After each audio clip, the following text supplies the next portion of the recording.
Hi, I'm Kelly Gomez, and today I will be taking you to one of my favorite spots in Washington, D.C. Rose's Luxury. Come on in.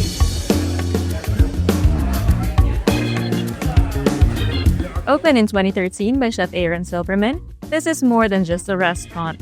It's a heartfelt love letter to his grandma Rose, known for throwing the best parties in town. Rose's Luxury is cozy, vibrant, and it's anything but pretentious. It didn't take long for this spot to make waves.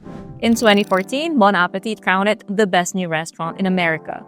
A year later, it topped the Washington Post's list of best restaurants. By 2016, it earned a spot in Eater's Best Restaurants in America Hall of Fame. And in 2017, the ultimate dream came true, a Michelin-star. And they've held on to it ever since. We came here to celebrate a special occasion, and we couldn't have picked a better place. The restaurant is tucked inside a cozy converted townhouse, complete with exposed brick walls and warm string lights. It's casual and it feels like home. Fun fact, former President Barack Obama once celebrated his birthday here. But the best part? You don't have to be a president to feel like royalty at Rose's Luxury. Our celebration started with welcome drinks. Our server surprised us with a complimentary glass of Prosecco and a Chinoto sour.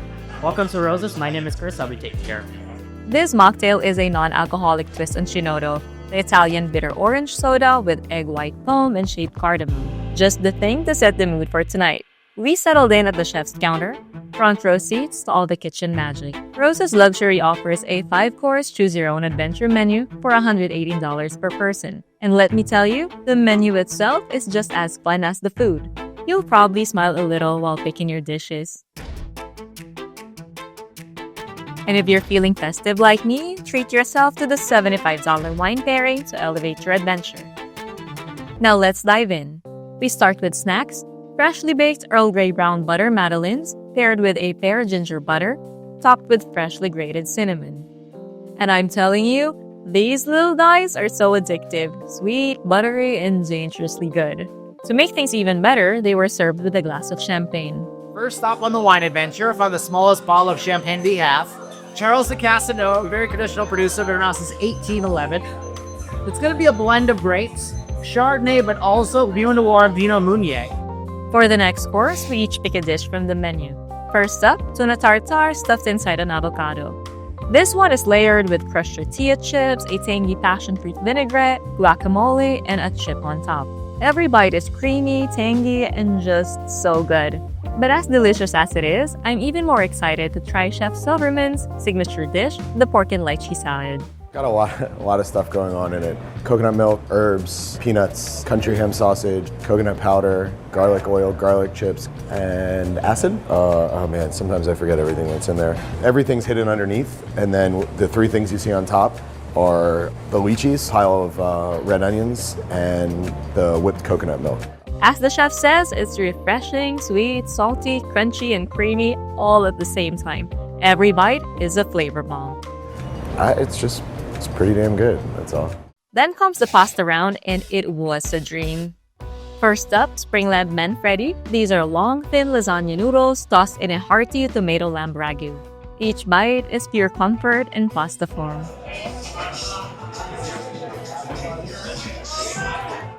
Next is the sweet pea pasta, and let me tell you, this one surprises me in the best way. It's calamari-shaped pasta in a sauce made with buttermilk and sweet pea puree, topped with tarragon mint oil, goat's milk feta, and fresh pea shoots. Listen, I don't usually eat peas, but this dish, I'm gonna be dreaming about it for a long time. It's light, fresh, and so good that I'm this close from ordering another round. Both pasta dishes are paired with a crisp, light-bodied Chardonnay, aged in a steel barrel. Cool thing I like about this one is that it doesn't really drink like a California Chardonnay. These are all aged in steel barrels, so all of the oaky, buttery notes that you would typically associate with California Chardonnays are severely toned down here, kind of making it a bit of a lighter body Chardonnay as well, so it's not going to overpower the pastas or vice versa. Cheers. It's bright, refreshing, and cuts through the richness of the pasta perfectly. Now it's time for the main course. The whole table shares one dish, and tonight we go with the Korean BBQ Ribs. I get to watch the chefs grill these ribs right in front of me, and the anticipation is real. So what makes this great? We've got the wood-fired grill going back there. That's how we get that lovely char on the ribs themselves. Marinate them for about 72 hours in a mix of tamari, gin, and kiwi. The ribs do not fall off the bone, but they're tender with just the right amount of bite. Smoky, salty, sweet and spicy, delicious. This dish is surprisingly filling and was enough for the both of us. To top it all off, they serve the ribs with a Morgon 2022 Gourmet from France. It's earthy, peppery, and such a perfect match for the bold, smoky flavors of the ribs. Now it's time for dessert, my favorite part of any meal. For the table, we go with the coconut tres leches cake. This massive brick of sponge cake is topped with dulce de leche buttercream and toasted coconut flakes. It's rich and indulgent. Then comes another thoughtful gift.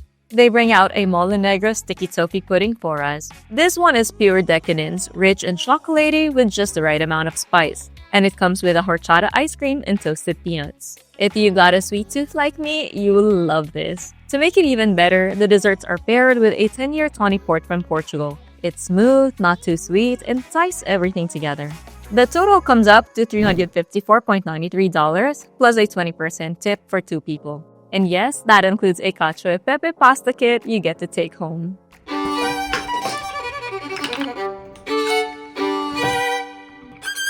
Honestly, I have nothing but positive things to say about this restaurant.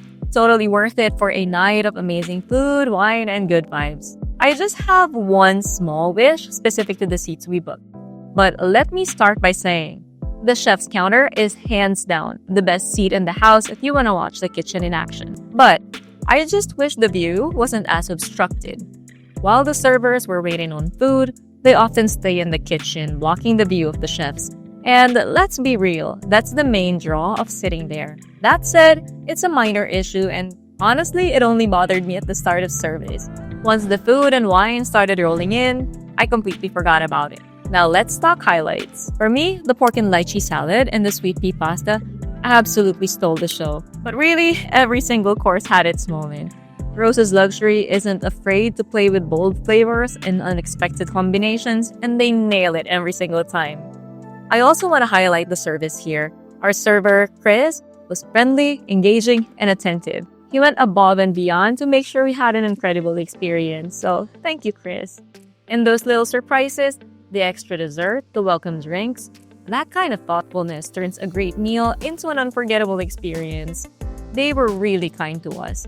The team at Rose's Luxury made our night truly special, so 10 out of 10. Our end goal was not to serve good food or provide good service. Our end goal was to make guests feel good. If you enjoyed this food adventure, make sure to like and subscribe to my channel for more Michelin-starred recommendations. Thanks for watching, and I'll see you in the next video.